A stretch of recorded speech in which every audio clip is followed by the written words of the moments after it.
Okay, any other good questions about drums before I move on to something else? Yes, ma'am. How many drums can you play at once? At once? Like in one performance, like at the same time, like you just did, you play 3 drums at once? 3 drums. So You know, 3 is the most and you know, pardon me. So 3 is the most you can play at once? You know, nowadays, you know, with electronics, you know, I like to use all of my appendages, you know, my feet, and if I could put something on my head, I'd love to use it that way, but I can't. But nowadays, with the modern technology and all the little electronic toys that I have, you know, like I can play with my feet, different electronic drums that are on the bottom of my riser, where I could literally just with my appendages, and you know everybody knows what appendages are: the legs and the hand and the arms. So I can play 3 different drums, and 4 if I had, and use my feet to make different sounds out of it too. Like, Yes, ma'am. if you're playing one rhythm with your feet and one with your hands, do you ever get them mixed up? Sometimes I do, but see, that's the whole part about being in a band, being with other group of musicians. You know, we blend together to make one solid music, one solid sound, to where when it all comes together, you know, we try to all sound the same. Not the same hearing-wise, but you know, but that's how we create different songs. Is that, you know, we have an idea, and we move forward with that idea through. We communicate with each other with our different instruments, and then what comes out of it is a song. Does that answer your question? Cool. Yes, ma'am. Do you play just hand drums or do you play both? Oh, I can play, like I said, you know, when I first got into drums through the help of the Beatles, you know, I was playing the kit, K-I-T, kit set when I started playing drums. But it wasn't until 1971 when I picked up the hand drums. Yes, sir. Which one would you prefer more, like the kit or the set? Congas. You know, I just love I love the different sounds of the different drums that we have. Okay, you know, I don't know how much time we're going to give us, Mrs. Oh, you got about 25 more minutes. Okay. So, any other questions about the hand drums? Yes, sir. If you hit one smaller drum hard enough, can you make it sound like a higher drum hit something? That's a good question. The smaller drums, with the shape, how the drum is, and you can see the different shapes. I'll raise this one up. And the shape is still the same. But remember, with a little end like this, it's going to create a softer sound compared to the tuba, which is a bigger and heavier drum. It looks the same, except I don't know if you can tell the difference on how it looks now. But just think about it, okay?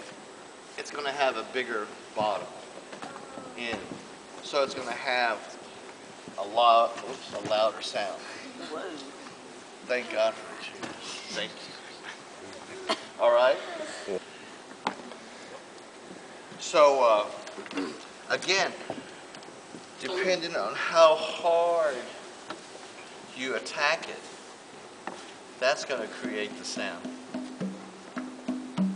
The hard part, when I first started playing hand drums, was to keep one hand, or keep both hands in the same volume, instead of one being loud and the other being soft.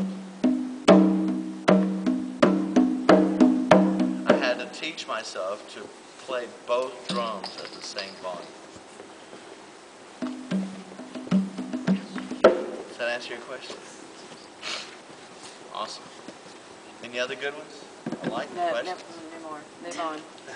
Sorry, they'll ask you all day. And I appreciate Good. they're really good questions. I just though. hope I can answer them. I was wondering about a couple of them. The one that Miles posed. I was waiting to hear if you had it. Did I have it? Yeah, I thought you did. Cool.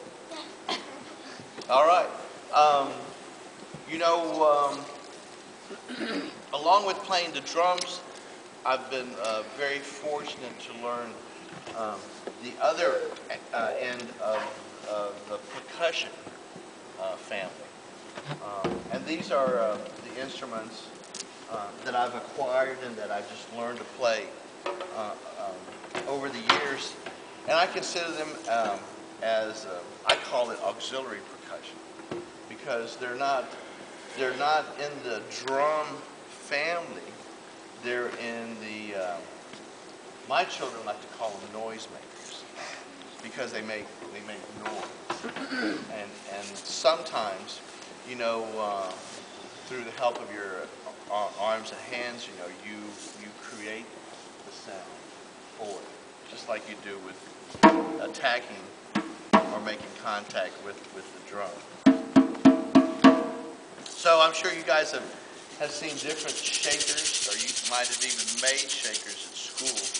And basically all what it is a cylinder with, sometimes you can put beans, different sizes of stone, you can put rice, you can even put sand.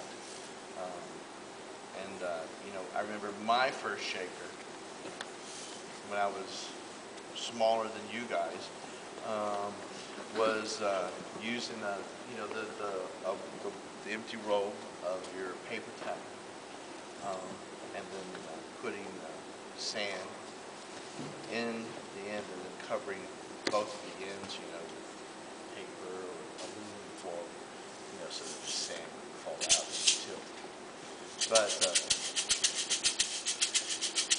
I don't know what's inside this shaker, but I'm kind of thinking it's probably like little bitty pebbles.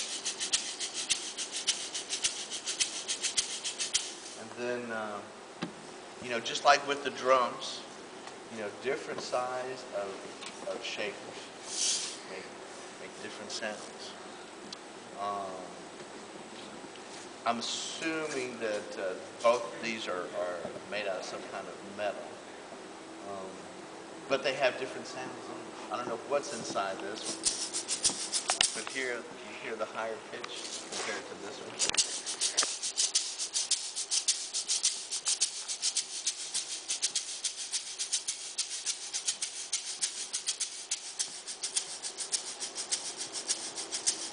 And also, one thing that I've learned over these years is that if I squeeze the shaker, it's going to what I call mute or hold back or silence the sound. It won't project as loud as it would if I just held it lightly. So I'll hold this one tight, and you'll see what I mean.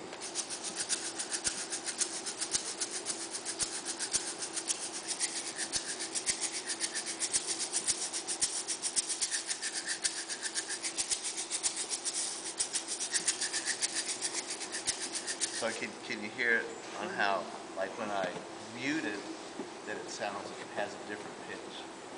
And you can hold it with two hands.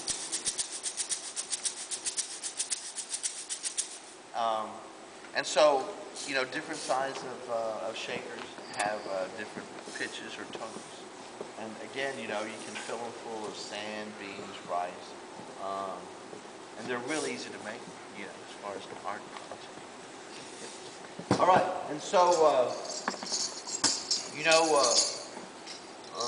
tambourine, everybody knows what the tambourine is? They come different sizes. Come in one size bigger, and a lot of the tambourines are closed. That means they have some kind of a skin over it sometimes. Sometimes it's artificial. Sometimes it's natural. And now, they're coming with these handheld tambourines that are called blastics. That don't look like tambourines, but they still have they sound the same as a tambourine. Here we go.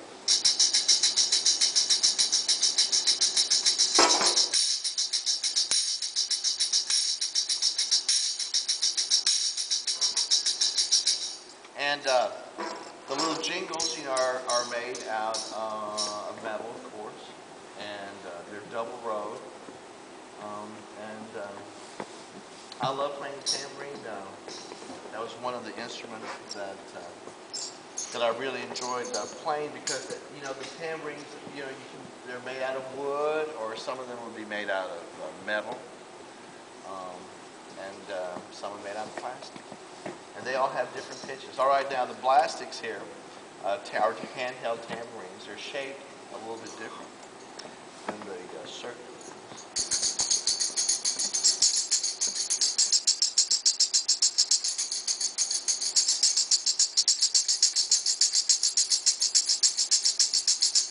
And I don't know if you can tell, but one are brass jingles and one are metal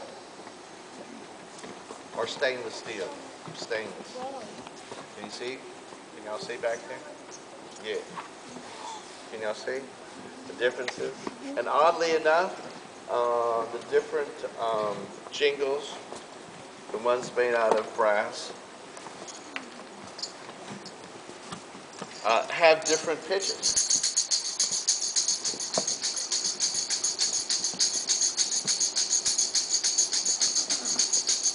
Okay, you got that? How that sounds? Okay, now this is what the stainless. See the difference?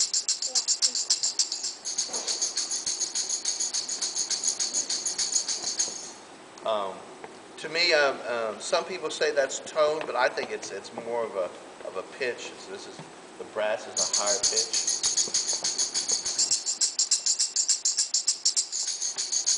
What do you think? I think the brass is a little higher. Yeah, good.